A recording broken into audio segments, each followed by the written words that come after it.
Hey guys, Shane with Now That I'm Older. Check out Rogue Intel Prime with Duff and Chris. Anything goes in this podcast of infinite possibilities. The gang are sure to entertain with their take on the latest news, commentary, and review of, well, whatever the hell they feel like. Check out Rogue Intel Prime on rogueintel.com.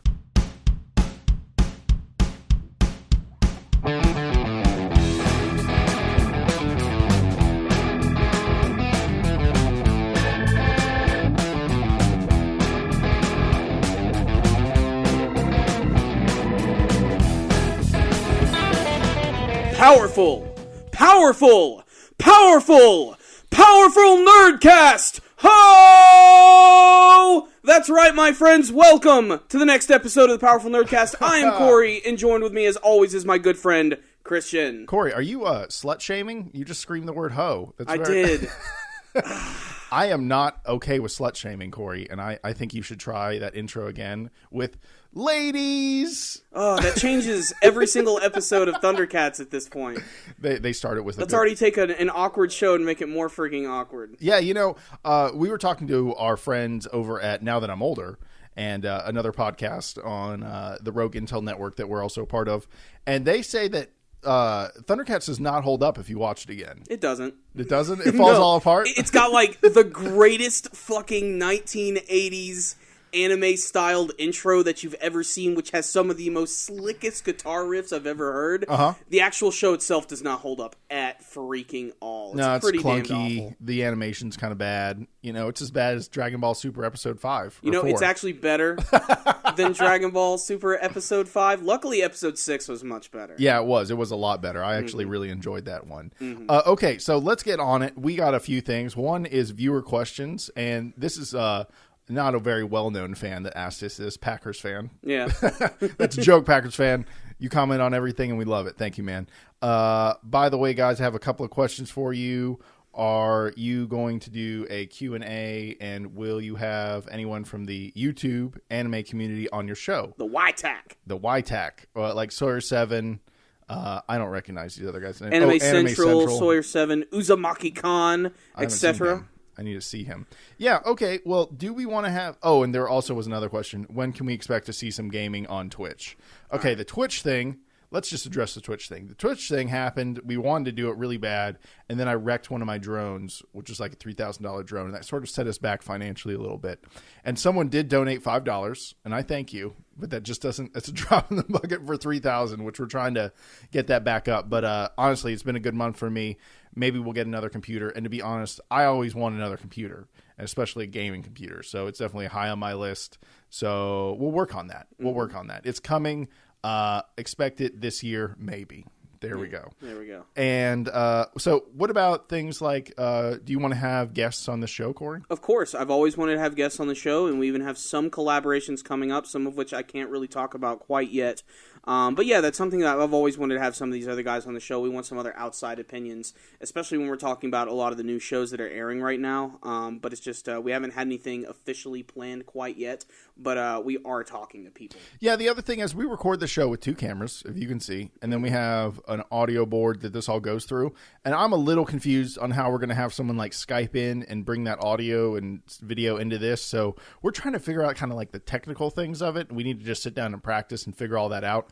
But we want to do it. Yeah. So there's no reason why we couldn't do it. We just need to figure out how It's not that we don't want to fly you guys out or anything. We'd love to fly in Sawyer 7 Mage. We just don't have the, the YouTube money ain't paying for those But tickets. hey, if you guys want to fly in yourself, and cover it, we'll buy you lunch. We'll buy you lunch. At the local Waffle House. It'll be delicious, I assure Yeah, so you. Come on down to Georgia and be part of the show. Mm-hmm. And also, if we do have any fans in Georgia, maybe you guys could send us a private message, and maybe we'll let you on the show, too. We'll talk about it. But consider it. Talk to us. Also, we're going to be at Dragon Con at the end of the... is it next month? It is, I think, 2 weeks from Saturday is when it's going to be going down. Yeah, so Dragon Con's like the biggest convention in the Southeast, definitely for sure. The only thing that even comes close to it is the New York Comic Con and San Francisco Comic Con, or whatever they're called, the cons in those places.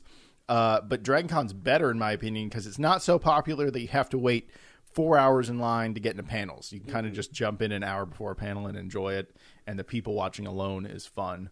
What else are we missing? We have a few more viewer questions. Of course, thank you again, Packers fan. You're a very loyal viewer. You always comment on pretty much every single video. We do appreciate the questions, and we want more questions from you guys.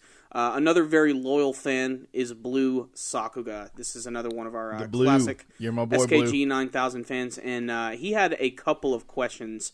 Some of which actually like awoken some old school anime memories, and that goes to your first question, which is: have you seen any of Satoshi Kon's movies or Hiroyuki Okira's Jinro: The Wolf Brigade? And I have seen Jinro: The Wolf Brigade, which is probably one of the most like depressingly hardcore anime series I've ever seen. And a funny story about Jinro: it's one of those anime movies that like I watched I've seen The Wolf Brigade when I was getting back into anime for the very first time. It was a couple years ago, just got out of high school, and I went to this Killzone guys. Yeah, exactly. They look just like them, except that they have they do. They look just like them. They had the gas masks and everything. The red eyes. Yeah, to a T. And I went to this anime convention called Anime Week in Atlanta. It was the first year that I'd ever gone. And this was when I was like AWA. Oh, it was a monumental event. It was the first time I'd ever cosplayed before. It was the first time I'd ever been to a big convention. And I came back with a big haul of freaking wall scrolls and a couple of DVDs. I picked up my very first Gundam movie, which was Char's Counterattack.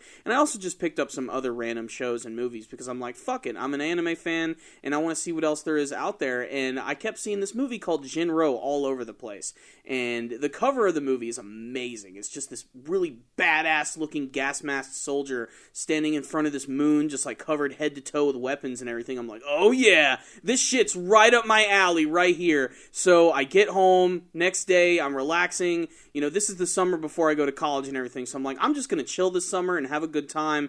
And it's Saturday night. I'm gonna check out this movie and see what's up. I pop in Jinro: The Wolf Brigade DVD. And it's not what I expected. I expected like this big, super big action fest, like, you know, Akira style, something a little more over the top. It was probably one of the most thought-provoking and atmospherically disturbing movies that I've ever seen in my entire life.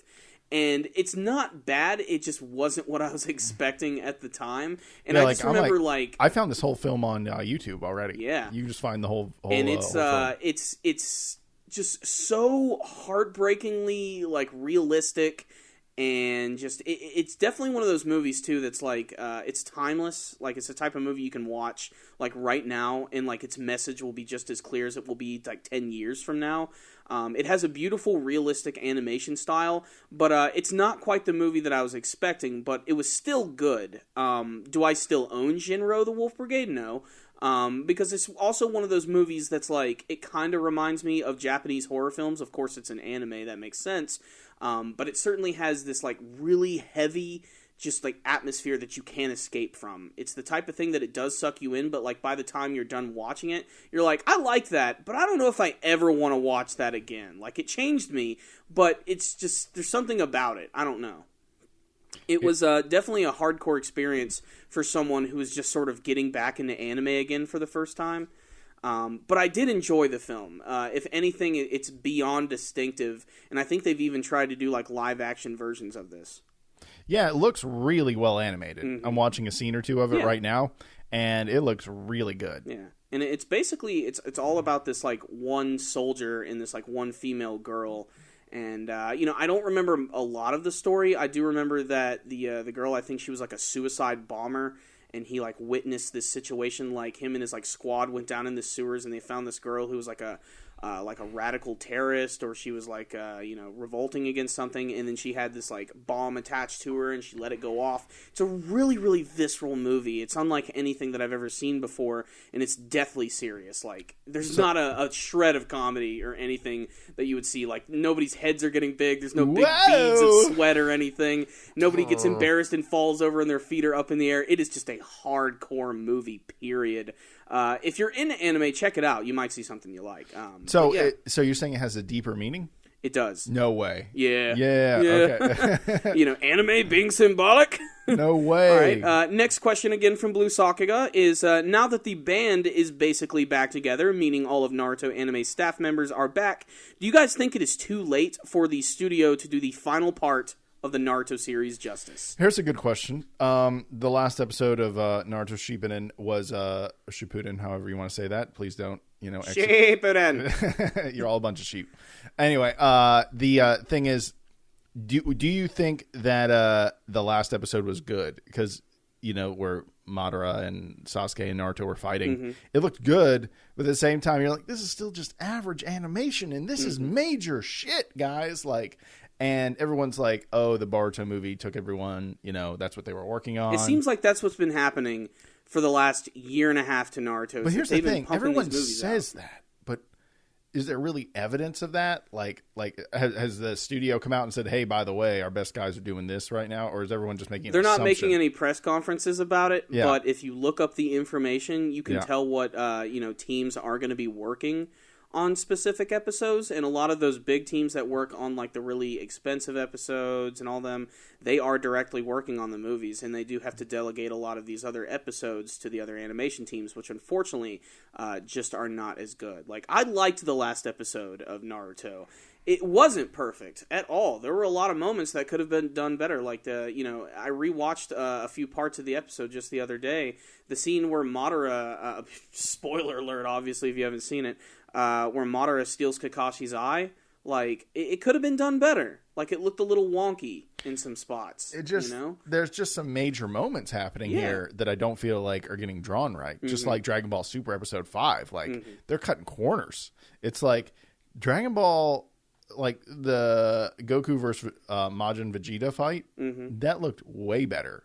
Like, that was old stuff, too, at this point. It's later in the series. But that was a badass fight, too. Yeah, that's also a badass fight. That's, like, one of the best fights of the entire Buu arc. Like, that's also one that, like, I remember when that episode aired for the first time on Toonami, like, this is what we've been waiting for. The rematch between Goku and Vegeta. It's been building up to this moment. Yep. I think even the name of the episode is, like, the ultimate rematch, or, like, the battle you've been waiting for, something along those lines. But yeah, like, that's something that a lot of people are taking note of, is a lot of older animation looks better than some of this new stuff that's coming out. Maybe it's because they're becoming so reliant on the computers doing most of the work for them, and there's less emphasis on doing everything from hand to hand. Maybe it's just simply that these guys work their butts off constantly and they don't get paid jack shit. Is that true? It's true. Animators in Japan just don't make that much money. Unless they're, like, super high-profile, like celebrity Miyazaki-styled animators, they're not really making, like, big dough. Even the voice actors make a livable living, but, like, nothing extravagant, nothing too crazy. You think they would, though, because they're, like, the only ones. Because, like, you hear, like, just on this last episode of Dragon Ball Super Episode 6, I'm making the assumption, and you get to hear Krillin and Luffy, which are the same voice actor. It sounds like Luffy offering Beerus sushi. Oh, it's jarring. I was watching that episode with the episode with a friend yesterday, and it's much harder to notice back in the day, and obviously that's because the voice actor for Krillin was doing that character well before Luffy, but that voice actor's been doing Luffy so long now at this point that it's kind of hard to separate the two. But yeah, like when he was eating the takoyaki balls and stuff and like offering them out, like we were watching that, like, God, it's so Luffy-ish. It just sounds so Luffy.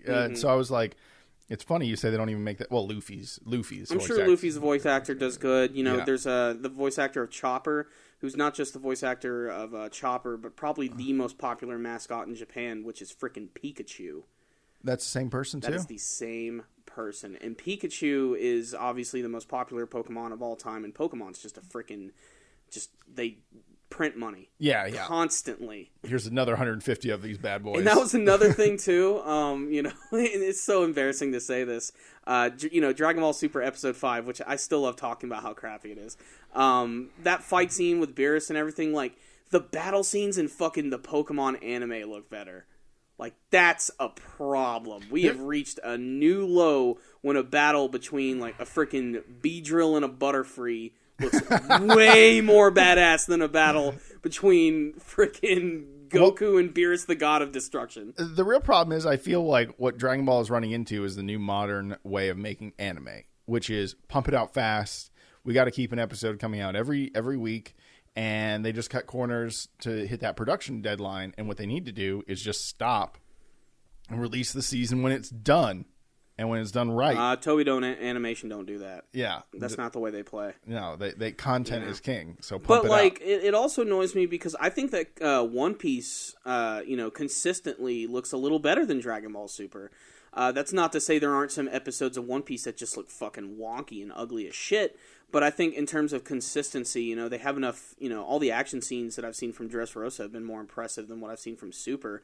And the most impressive action scene that I've seen from Dragon Ball Super didn't even involve the main characters. It was a friggin' alien caveman fighting against a giant alien Tyrannosaurus Rex, and then Beerus fought him. Like, that's the best fight of the series so far, and that's a huge disappointment that they fucked up the whole Goku thing. Luckily, they made up for it with this episode, which, while short-lived, that little standoff with Boo was awesome, and it was totally classic Hercule? Dragon Ball. Yeah. They just, poke him, and boom, he's destroyed. Yeah. But that whole, standoff they have where they're just, staring at each other, the wind's blowing, everything around them is, just their power is causing everything to mess up. That was oh, man, this feels like Dragon Ball right here. I'm totally digging this right now. Hopefully they'll be able to capture that energy. And the good thing is Beerus is already pissed off. So that means, right now, all the action is really going to start kicking into high gear. The preview showed that everybody's going to be fighting against Beerus next week. We're getting right into the action, which is fantastic. Good, because I didn't want too much bullcrap going on. Mm-hmm. But at the same time, I like the way it's moving. I like that's the thing. Episode 5, I liked their fight more, in the sense of it was more interesting to watch, not because of the animation, but there was more to it, So I was like, man, that would have been great if that looked good, because I was like, it's more interesting than him just going Super Saiyan 3 right off the bat and just getting poked and killed, practically. So that's a shame, but I don't think it's the end of Naruto though. I still think there's we need to get back to that. Yeah. I still think there's enough content in the series for them to do something really good. I mean, there's still a few twists and turns. Well, you know what they can do? They can just shove a whole bunch of filler in there until the good guys can get back. Well, that's what they're going to do. I know. Yeah. Word on the street is the next couple episodes are going to be all about the characters having their infinite Tsukiyomi dreams, like, Ten and Killer Bee. I'm excited about Killer Bee, rapping M&Ms, in 8 Mile. It's going to get old. I like Killer Bee, but that joke is going to get old. I can already tell at the 10-minute mark. Yeah. Not looking forward to that one. Who knows, though? I'm going to reserve my judgment until I see those episodes. Where's Killer Bee right now? Is he dead? He's just sort of hanging out in the background. I think he had his the tailed beast was extracted from them, so he's just sort of knocked out somewhere. Oh, okay. Still sort of unconscious, which is a shame. Killer Bee sort of just towards the end of the series kind of disappears a little bit. Even though he's definitely in the top 10 of most powerful characters. Without a doubt, I think he's definitely in the top 10 most powerful characters. Yep. But yeah, I don't think Naruto's done yet. I still think where there's going to be some big surprises, especially coming closer to the end of the series. Once we get out of the filler territory and once we get to the final 2 battles of the series, I think that's when they're really going to show us, oh yeah, Naruto's back, bitches. I'm really, really excited for that. Here's this one awesome episode. Yeah. They got to give us at least a couple more. That's what I'm really hoping for. But I do think that this entire arc has definitely been muddled. A lot of it has to do with the fact, too, that this is the longest arc of the series and has been going on for years. So, you could argue, you could try to divide this arc up into different chunks. There's as far as I'm concerned... Then the Kabuto part, and now you can say this part, and then there'll be the last part. But as far as I'm concerned, the minute all the shinobi started an alliance and get ready to go into the battlefield, to me, that's when the arc started. You mean when Gar and them all ran into the battlefield? To me, this is the start of the final arc of the series. That's it right there. And that's why it's been feeling so long for a lot of people, and for me as well. But going back to Naruto again, Blue Sokka has another question. Are you guys going to start reviewing all the big Naruto episodes again? Oh, we did that with the Pain episode. Was it 167? We did Pain episode. We did Naruto versus...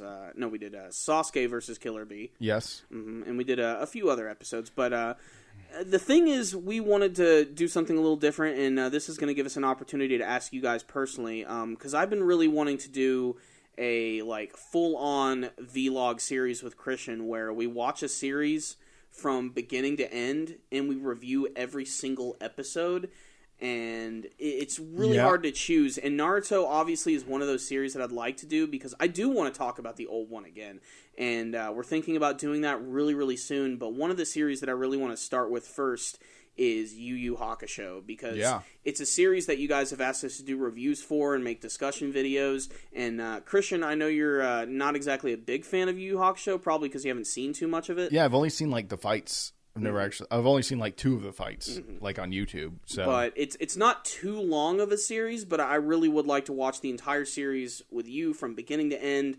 Episode 1, we'll do a whole review, and then just continue from there all the way to the very end of the series, every single week, 5 days a week. But I want to do more than just like Naruto and Yu Yu Hakusho and Dragon Ball and stuff. I want to check out some of the newer shows, and we want to hear suggestions from you guys about what type of shows we want to vlog. And this will give us an opportunity to talk about shows that we've never had a chance to. Like, we want to do a Gurren Lagann review, but at the same time, I would love to do an entire vlog of the entire series. Because again, it's not too long. We'd be able to get through that one pretty quick, probably in about a month or so. And I think that would be really awesome. And we're really big fans of the series, so we'd have a lot to say. Yeah, that, and I think we're going to do it kind of like quick and dirty. We're not going to sit down and make it all fancy, or else it would take too long. Yeah, because we want to do the entire series. Obviously, certain ones are going to take much longer. Like, if we do Naruto, that's going to go on for quite some time. I'm good. To say the freaking least. Dragon Ball. You already did every episode of Naruto, practically. That's the thing, though. I want to do the ones we haven't done yet, which is actually a surprising amount. No, now, I'm sure. When I say Naruto, too, there are, like... It's not going to be the entire series. Like, the first half, I'd say we stop at episode 135. I don't want to do any of the filler episodes. I want to do that ostrich one where Naruto is flipping over. I'll say this. Here, this will be the ultimate compromise. Part 1 of the Naruto anime series, when we vlog it, we'll do episodes 1 through 135, which is basically everything you see in the manga with a little bit of filler sprinkled in. And then when we get to Shippuden, we'll just do the whole thing. Because there are filler in them, but some of them are shorter and some of them tie into the arcs a little bit better. And that way, you'll get your freaking ninja ostrich. There we go. I want the ninja ostrich. A whole review on just the ostrich. It's just something that we're going to have to put up with. Do you guys look at anime the same way that you view movies, or just see anime as cartoons and nothing more? I don't. I think of anime. First of all, what is anime? It is just a way to tell a story. Japanese cartoons. They fly around. They got robot bodies and shit. I think of anime as just another way of telling a story. And I don't think that is that crazy to think that way. I think that's just the way it is. I don't know. Do I look at anime the same way? Here's the thing. I think I'm more cautious about the way I talk about anime around people that don't understand it because they don't get it. But I have no problems, looking at something like what would you say, like the Avengers, and comparing it to Gurren Lagann. I think they're not the same story, obviously, but they're just as cool. They don't seem different. They're not compartmentalized differently in my head. I don't know. They're just cool.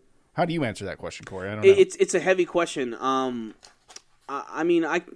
sort of take things as they are. I mean, obviously, there's certain anime series that I see in different ways. Like, when I see Pokemon, like the Pokemon anime, as much as it is an anime, I do just sort of consider it a cartoon.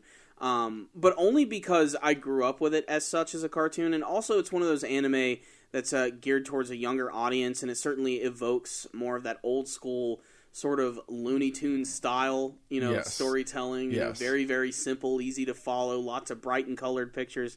But then again, you have shows like Death Parade that come around and just completely just blow your mind with their amazing story and its writing. So I don't just lump them in. I do tend to, sort of take them as they are. But that's a very difficult question. I don't just see them all the time. I don't just dismiss them oh, that's just a cartoon. That doesn't make it as good as, say, something that's in live action. In fact, I'd say most things I like more in animation than I do in live action, if anything. Yeah, because they work. Kill la Kill would never work in real life. Never. It would look so bad. It would look so over-sexualized and ridiculous, and it already looks over-sexualized and ridiculous. But at least in anime, it pulls it off. I just I don't know. Some things are... Anime is like everything else. Some of it's good, some of it's bad, some of it just is required for your tastes, whatever that is. But I do not just dismiss it as a cartoon. And that's not to say that cartoons are bad. Cartoons are awesome. As Cartman would say from South Park, cartoons kick ass. That's right. And actually, cartoons are actually getting better in many ways. Yes, they are. As much as we like to say that our cartoons when we were growing up were the shit, compared to some of the stuff that's coming out now on Cartoon Network and stuff, our cartoons were shit.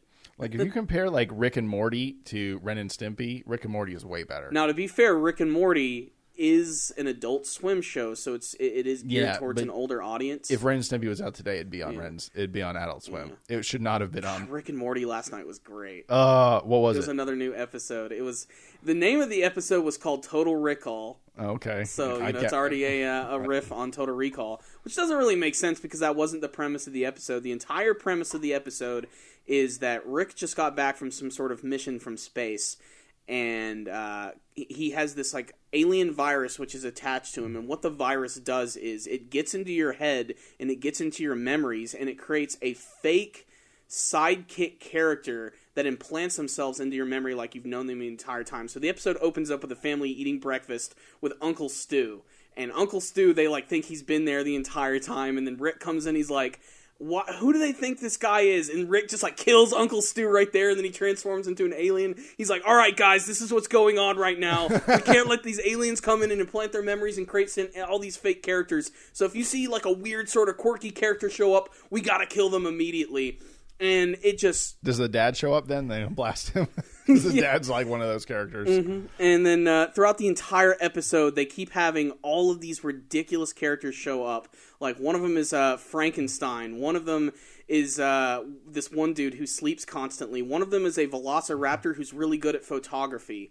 And it gets to a point where the entire house is just, like, filled to the brim with, like, 1,000 characters who keep accidentally implanting memories into people. Because they'll be like, hey, don't you remember that one time we went to this baseball game?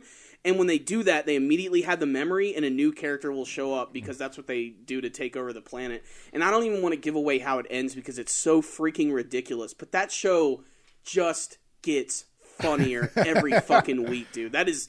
in my opinion, right now, the best show on Adult Swim. And that's a shame because I still love Aqua Teen. Speaking of which, next week is the final episode of Aqua Teen Hunger Force. That is sad. I know, it's crazy. I'm still waiting for it to be a lie, though. You think they're going to just be like, oh, fucking with you? I'm not really sure. I haven't, read up too much on it being the final season, but, it's totally something that they would do. Rick and Morty is just so cool, though. I think it's a really good show, and highly recommend it to anyone out there. Definitely a good thing. Mm-hmm. Are you guys watching... what's this last one? Are you guys watching Prison School or Roka, Brave of the Six Flowers? That's a negative. That is a negative. What is that's that? not to say that I haven't seen the first episode of either.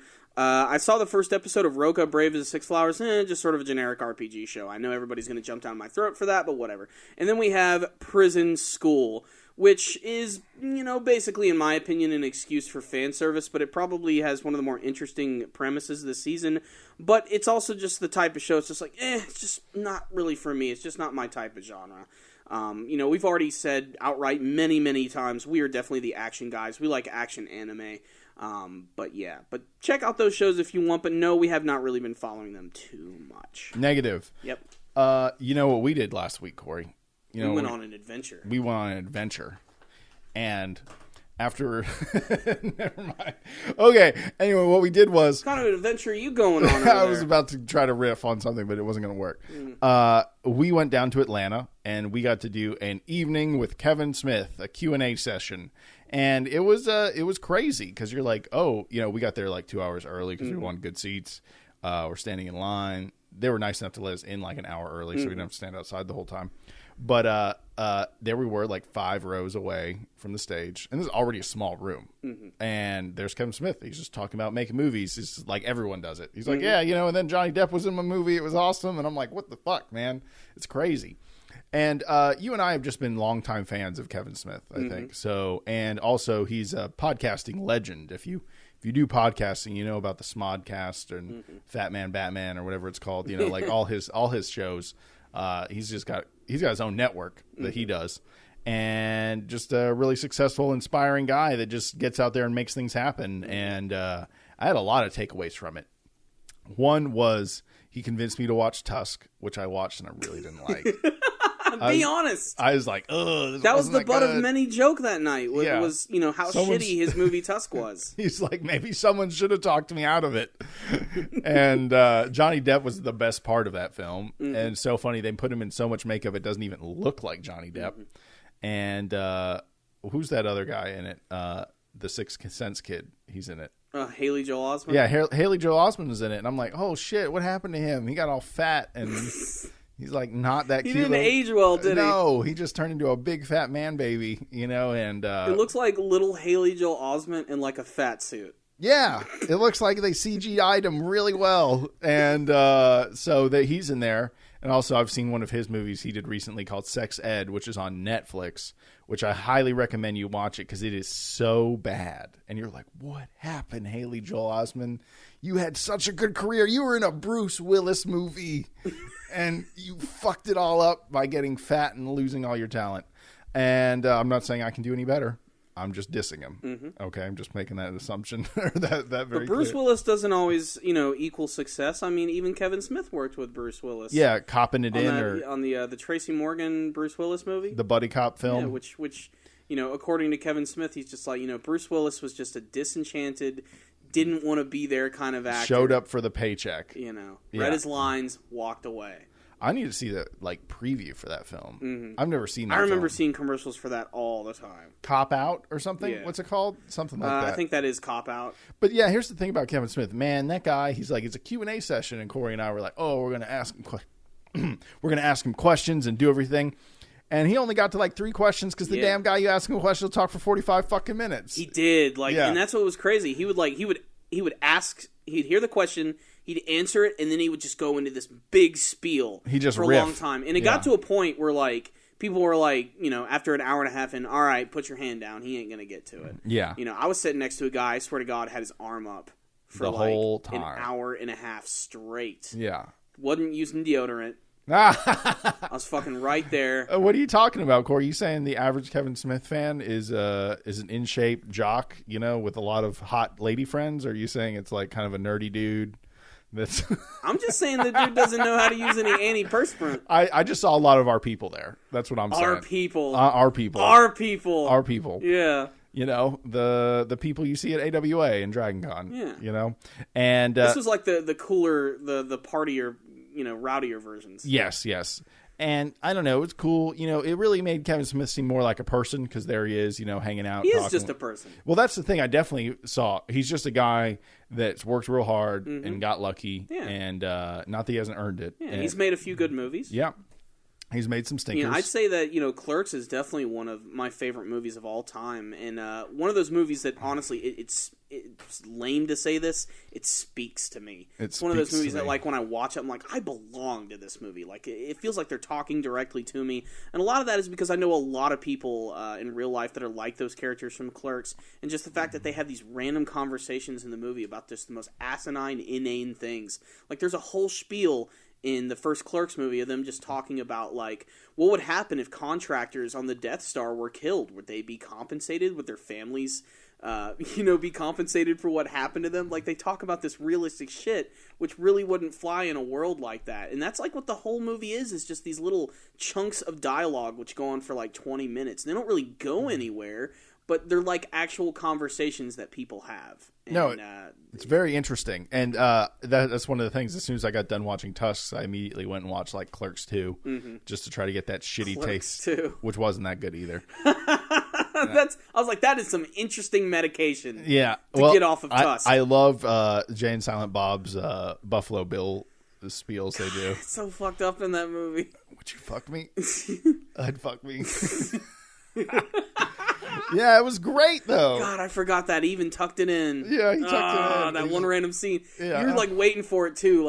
They run outside, then they turn in there. You see him, he's right there. Yeah, it was great. And then the donkey show and all that stuff. There were moments of that film that were great, but I do not think that those guys, the Clerk guys, are very great actors. So having them, I just rather have Jay and Silent Bob be the focus of the film instead of... In many ways, yeah. I think they do work better as side characters. That's not to say I didn't like Jay and Silent Bob Strike Back. Yeah. I definitely think in terms of Kevin Smith getting a lot of power performers behind him, that was probably his biggest movie. There were a lot of really big stars in that movie. Will Ferrell was in that movie. He was the guy. He's like, I'm going to let this butt fucking Brady Bunch go. And that was before Will Ferrell became really, really big. That was right before he became really big. He was still pretty well known. He'd been on Saturday Night Live for a couple of years. Yeah. But there were a lot of big surprises in that movie. I liked George Carlin as the hitchhiker. Yep. Who tells them that the best way to get a ride is to basically give someone a blowjob. So then right after that, they get picked up by Carrie Fisher, Princess Leia. Yeah. And then they go down on her. And then, of course, Mark Hamill is in it. If only they'd have had Harrison Ford in some sort of capacity, they could have had the original crew from Star Wars.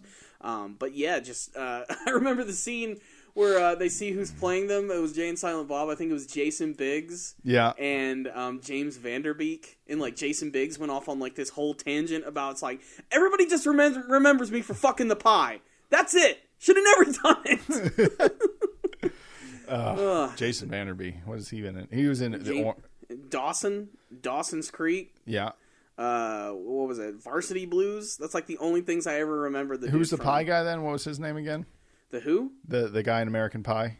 Jason Biggs. Yeah, Jason Biggs. He was in Orange Is the New Black for the first season. I think a little bit of the second season. He voiced Leonardo the Ninja Turtle on the Nickelodeon's new Ninja Turtle show for 2 years before he was fired because he said some nasty comments on Twitter. And that does not comply with Nickelodeon's family-friendly nature. Yeah, like Ren and He Stimpy. was swiftly replaced by Seth Green of Robot Chicken fame. Really? Yeah. Of Seth Green? Seth Green's good, though. He's a good dude. He is. As much as I want Seth Green to be better at the job, I think Jason Biggs did a much better Leonardo, but that's just me. But he also said racist shit on Twitter or something. He also said some fucked up shit. What'd he say? I'm not really 100% on that, but it wasn't nice. And it had nothing to do with Ninja Turtles or anything. It's just, when you're a celebrity and you're a part of, like, something that's meant for younger viewers, you have to watch what you say online because that'll get back to you and people will associate that with you. And they're like, we can't have Leonardo saying that shit. He's the leader of the group. Transform from the norm from the nuclear goop. Oh, my God, Corey. And then hashtag Black Lives Matter. Don't read into that. Okay, Corey. So, what else did you get from Kevin Smith? Because that was an awesome 2 hours of Kevin Smith time. One of my favorite things about Kevin Smith. One, he's a really real guy. Like he gets to the core of he's like, look. I make movies, but I also make a lot of shitty movies. I'm not as successful as people, say. Like, he was talking about, like, when they were making Tusk and everything. He's like, we were about to take out a mortgage on the house and everything. He's a really humble guy, but also at the same time, he's like, but you got to do what you got to do, And there was that one thing he said, which is pushing the whimsy. Yeah. Which, as ridiculous as that sounds, he's like, if there's something you want to do, you've never done it before, you're really uncomfortable, go out and try it. You don't have to put yourself 100% in, all in, take out a mortgage and do all this crazy stuff. But try something. Start small, and it'll start to build into something even bigger, and it's something that you can personally be proud of. And if you fail, fuck it. It's okay. That shit happens. You fail all the damn time. Look at Tusk. Look at Jersey Girl. That shit is not very good. Yeah, look at Cop Out. Kevin Smith has had a very roller coaster career when it comes to movies, but at the same time, his other career in podcasting and doing these live shows has just exploded. Because he's almost like a cultural icon at this point.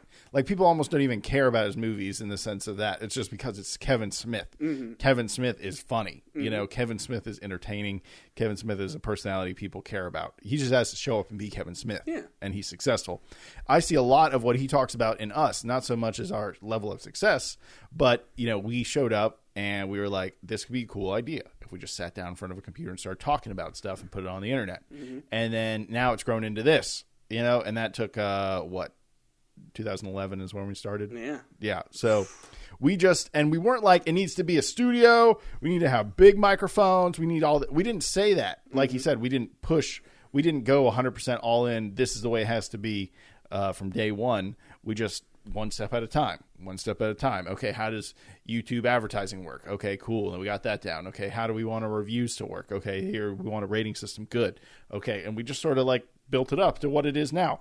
And I think a lot of people see our stuff and not in like a jealous way, but they're like, oh, I wish I had an audience like that. Mm-hmm. Well, I'm like, bitch, it takes a while, okay? So don't expect that shit overnight. Mm-hmm. And you may never be as big as other people. Like, we started right next to Sawyer 7 Mage. Mm-hmm. We started right next to, we started months before for Neverworld. Yeah, and they've taken off, and that's big okay. Time. Yeah, and that's okay. But the point is that we just show up and do what we like, and we improve it a little bit at a time. We have our audience. We love interacting with them, and we do it because we like it. We certainly...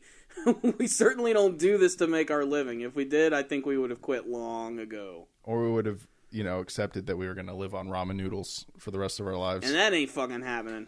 No way, sir. I think even if we just ate ramen noodles, it wouldn't work. No, it wouldn't have worked. A very light ramen noodle diet. Yeah. What else? Oh, The Hateful Eight. The Hateful Eight. Have you taken a look at that trailer yet? Yes, I have. And it looks amazing. And you know what's great about it? So, from my understanding is it's a bunch of, like, assassins or mercenaries all stuck in a cabin. And one of the guys, the hangman, has a girl he's going to go take to get hung. And, yeah, exactly.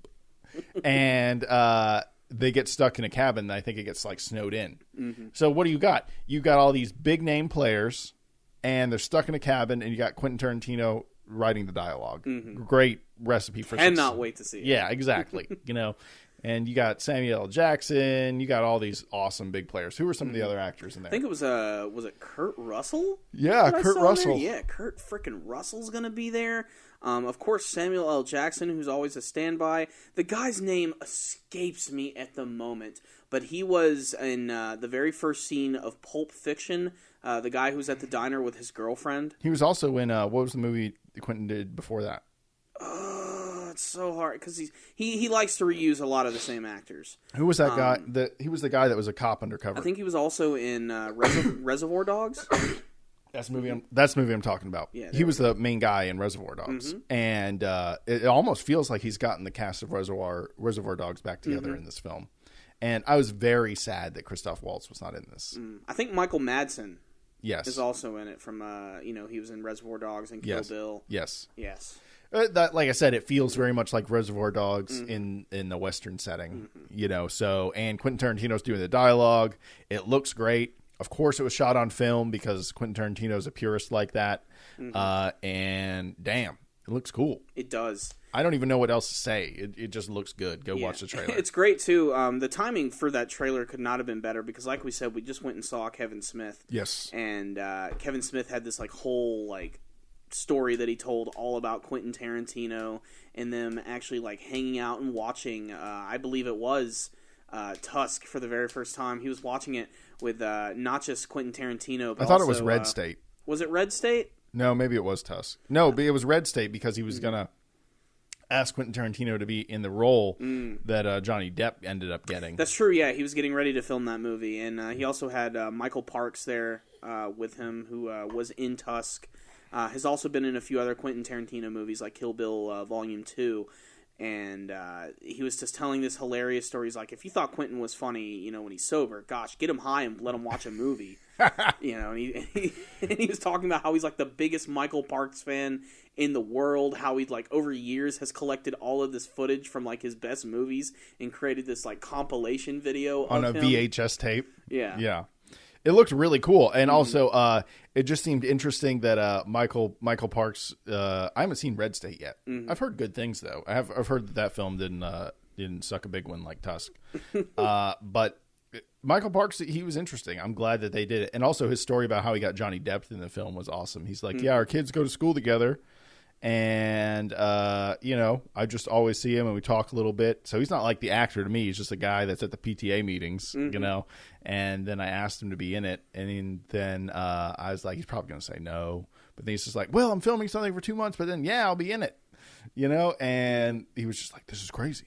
And then he's like, all of a sudden my phone buzzes and it says JP, JD. Or JD, yeah, JD. And he's like, whoa. He's like, we're on a first name basis now. We're on the JD level, And so I thought that was cool. And that whole story was just incredible because Kevin Smith is so relatable. You're like, oh, that could be me. In this scenario, he feels like that's what a normal person would react, so I find that very interesting. You want Kevin Smith to be like, oh, dude, I'm fucking Kevin Smith. Yeah. I know people in the biz, but his whole story about Johnny Depp, especially that one time where he's like, all right, well, we're going to film this opening little monologue with him, and Johnny Depp just kills it. Yeah. He destroys it just by looking at the script, once. As soon as he's done, Johnny Depp's like, hey, do you want me to do that again? Kevin Smith's like, nah, that's great. Let's just move on to the next one. I'm glad we got that. He's so happy just to have him involved, and even more happy because, you know, originally Johnny Depp, he was saying, like, should I get my agent involved or anything? He's like, no, we'll just do this on your time, when you want, and he was just happy to get him. Yes. And the fact that he's going to have him return for all his other movies, the brand new one, Yoga Housers, and Moose Jaws. Moose Jaws. Which is going to complete his Canadian trilogy. Oh, the Great White North trilogy. Yeah. They even had the guy from Epic Mealtime in it. I think he's going to be in Moose Jaws. Yes. He's going to be like the main guy. In Saskatchewan. Saskatchewan, Canada. The place no one goes in Canada. Because I would know because my mom's from there. And I've been there and it's boring.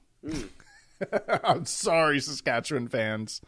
But British Columbia and all those other places in Canada rock so hard. At least you got poutine. You got poutine. Poutine gives me the shits, Corey. Yeah. Does not agree with me. I don't even know how to mimic that accent Johnny Depp did in that movie. It was so distinct and so over the top. It's very interesting. Yeah, so if you guys, I think I'm saying Johnny Depp, Kevin Smith is doing this tour all around the U.S. So if you have any local comedy clubs, look for him to come around because this is what this guy does. He just tours around, and does these live shows, and the tickets were really affordable, and it wasn't bad. And it was funny. It was insightful. It was inspirational. We just ate food, drank beer, and hung out with Kevin Smith for 2 hours. Yeah. That was fun. That was awesome. Which just flew right by, too. Yeah, it's crazy. We also had some Star Wars news, some new stuff. Oh, my God, we got some Star Wars news, man. Seems like this Star Wars hype train never freaking stops, and we're only still a couple of months away from freaking The Force Awakens. And, you know, it's not enough that we had this brand new movie coming out. We got a brand new Star Wars Battlefront game coming out, but Disney just made a massive announcement. They're going to be adding on a brand new Star Wars-themed land and attraction to their Disney parks in both California and in Orlando. I have not been back to Universal Studios or Disney World since like the early 2000s.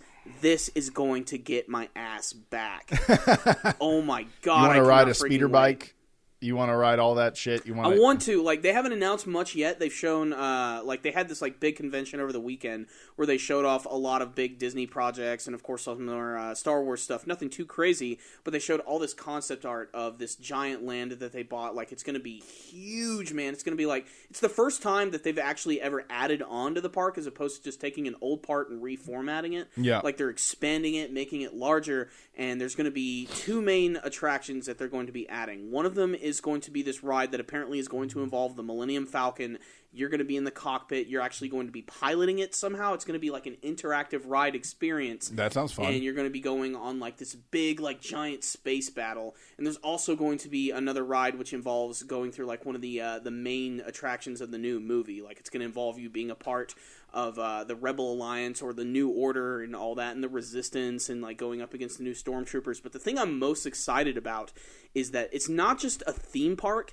It's actually like an expansion on the Star Wars universe, because the world that they're building is actually going to be like a new place that's never existed in the Star Wars universe, but is connected to everything. And I don't know, how often, do you ever go to Disney World? Have you ever been before? I've been to Universal a lot, and I've only been to Disney World once. Okay, so like when you went to Universal, did they already have the Islands of Adventure stuff ready, or like were they doing that yet? No. It was okay, a while well ago. The thing about the Islands of Adventure and some of the MGM stuff is not only is it like a theme park, but they try to make it seem like you're a part of that world. Okay. Like you know, there's the Harry Potter part. Like I went to that animal one with the big tree. Mm-hmm. You remember that? Yeah, I think it's just their Animal Kingdom. Yeah, and they have like the Bugs Life show and stuff like that. That was a lot of fun. And like you said, they really they changed the whole thing. They make it seem like it. I always also remember the Jurassic Park thing. You know, where you walk through the big gates and they're playing the music. Loved that, dude. Yeah, like that was blowing my mind.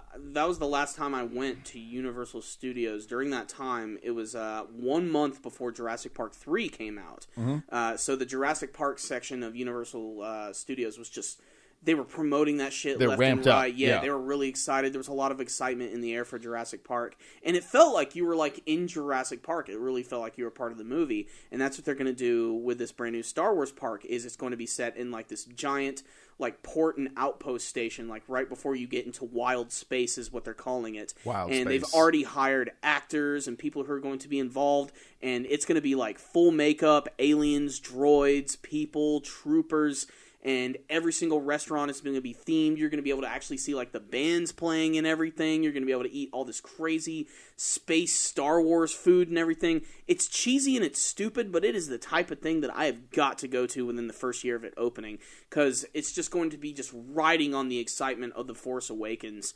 And the fact that it's in Orlando makes me even happier, because that's not too far from us, and it'll give me an excuse to go check out this place again. And I just cannot wait for this. Just the possibility of a Star Wars theme park is so freaking amazing, and it makes sense because there have actually been Star Wars rides before. Like, have you ever been to MGM Studios? Yes. They have this other Star Wars ride called Star Tours. Uh-huh. It's something that they've had for quite some time, and they've reformatted it a lot. And the last time I went on it actually was in the mid-'90s when we went on vacation with my family. And this was back when I was sort of a young Star Wars fan.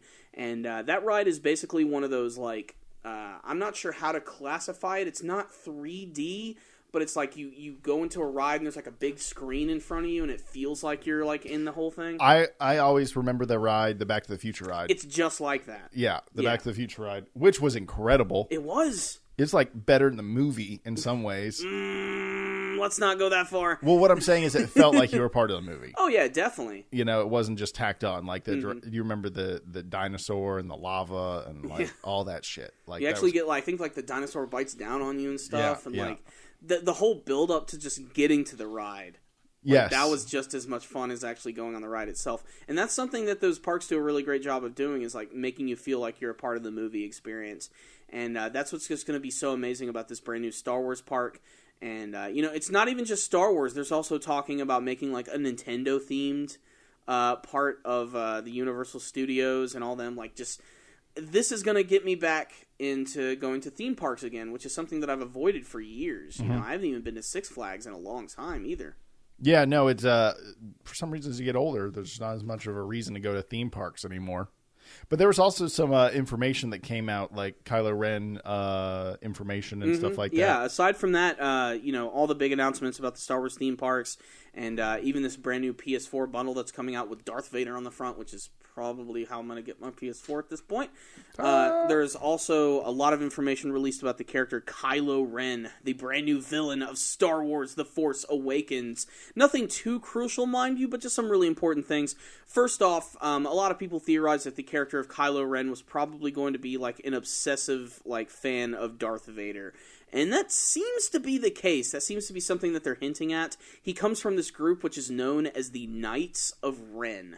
And I don't know who the hell the Knights of Ren are or who they're going to be affiliated with. Some artwork has been released of what the Knights of Ren look like, and all of their helmets are very evocative of Darth Vader. Like, they have that sort of angular, slight samurai look to them. Yeah. They're all sleeked and black and everything. They're wearing complete black. Even his mask definitely is reminiscent of Darth Vader's itself. But he seems to have some sort of odd obsession with him, and this could go in line with that melted Darth Vader helmet that we actually saw in the trailer for The Force Awakens. Like, he could actually be collecting the different pieces of Darth Vader either for himself just because he's obsessed with him, or he actually has something even bigger in mind with them. I'm not really sure what that's going to be, but I love the direction they're going, because this is by far one of the most interesting like villain characters that I've seen from Star Wars in a long time. He's not just an evil guy who's there just for the sake of evil. He seems to have a really rich backstory, and because he's from this group which is known as the Knights of Ren, this has been the biggest thing that's been shaking up, is that that's probably not his real name, Kylo Ren. He probably might have some sort of big relation to an already existing character within the series. It's like Steve Smith is his real name. It's like something boring. That's such an Star Wars name, is Steve Smith. Yeah, he's like, fucking, oh no, the Dark Lord, Steve Smith. I don't think there's only so many characters in the Star Wars universe who even have like normal sounding names, you know. I guess the closest thing would be, you know, Luke Skywalker. It's you know, kind of Luke, simple. Luke. You know, that's the normal one thing. syllable. You know, Han Solo. I mean, I don't know anybody named Han. Well, probably since Star Wars there have been. I'm sure there have been, yeah. You know, Leia. I met a girl named Leia. Really? Yeah, I've never known any Leias. Yeah, I met a girl at summer camp, actually. Her parents named her Leia after the fucking Star Wars. Really? Yep. That's really what... Oh, yep. man. And she's not nerdy at all. She was actually like the hottest chick at camp. And everyone's like, oh. And she's like, I'm not really into Star Wars. And we're like, fuck. Why? It was very funny. Lando Calrissian. Oh, yeah, I know like 5 black dudes named that. Lando. No, if I ever have a son, I'm going to name him Lando. Lando. That's Sounds right. like a basketball player's name.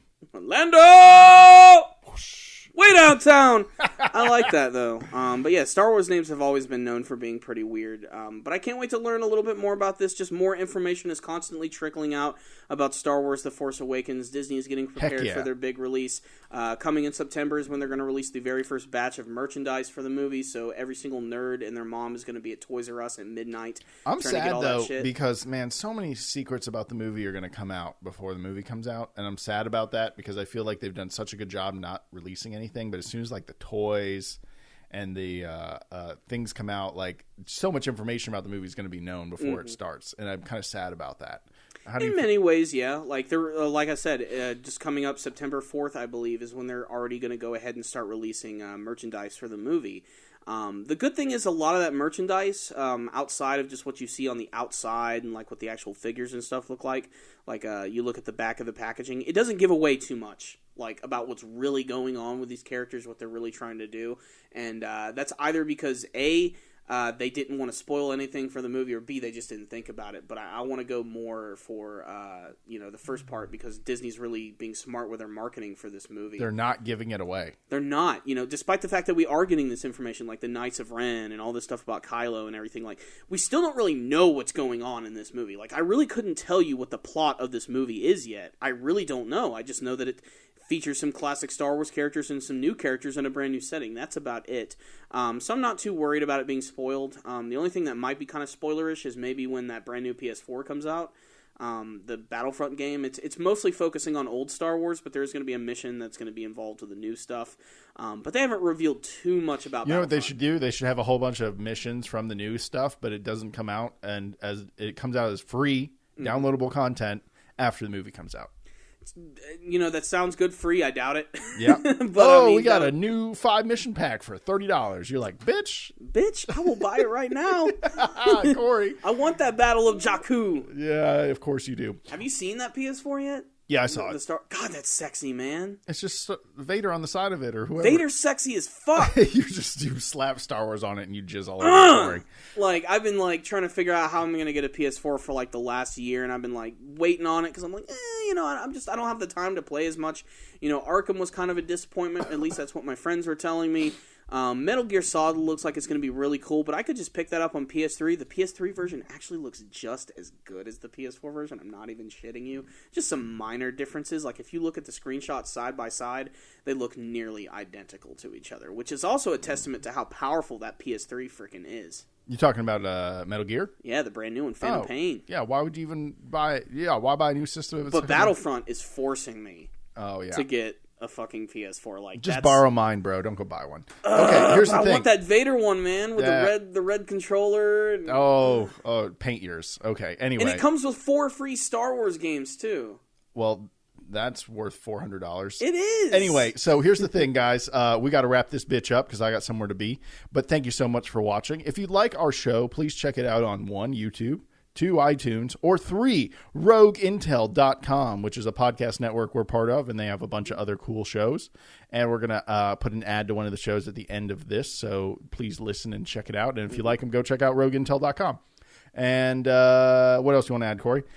Just again, please leave us your viewer questions, some things you'd like us to talk about on the next shows.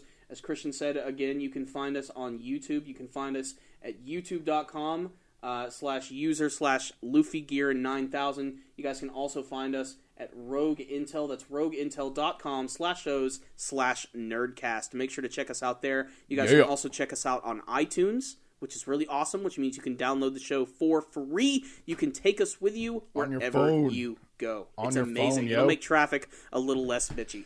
Yeah, it makes life tolerable, and everything's free, guys. That's really the way we like it. We want it to be free, and let's be honest, you wouldn't pay for it anyway. So thank you. Thank you guys. I'd pay for it with my life and my time. Thank you guys so much for listening, and until next time, the Powerful Nerdcast is out.